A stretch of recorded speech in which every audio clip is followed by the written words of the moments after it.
हातानेच गरा गरा गरा फिरूनच काढायचं चांगलंपैकी पातळ होईपर्यंत, त्याला तरच द्यायची नाही.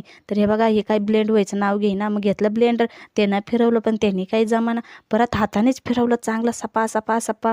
मग त्याच्यामध्ये टाकला 1 वाटी मैदा टाकून त्याच्यामध्ये टाकलं अर्धी वाटी बेसन पीठ आणि त्यानंतर अर्धी वाटी टाकला रवा. सगळं मिक्स केलं चांगलं. नीट सोडलं मग भांडं. त्याला म्हटलं तू बस बाजूला, मी कढई तापत ठेवते. कढई तापली, मग घेतलं त्या हातावर दणा मस्तपैकी चिकने गोळे केले, ठेवले ताटाला, तूप लावलं, ताटामध्ये सजवलं मस्त आणि ड्रायफ्रुट्स वगैरे त्याच्यात भाजत ठेवलं. तर ही ताट परत काय बसायचं नाव घेईना. ती करीत होती थोडे नखरे. तिला म्हटलं तू थोड्या दिवस थांब, माझं एकदा यूट्यूबचं चांगलं ढळू दे का तुझ्याकडं बघतेच म्हटलं. बघतेच तुला. आणि हां, चॅनलवर कोणी नवीन असेल तर चॅनल नक्की सबस्क्राईब करा बरं का. आणि हां, मोठा व्हिडिओ बी बघा.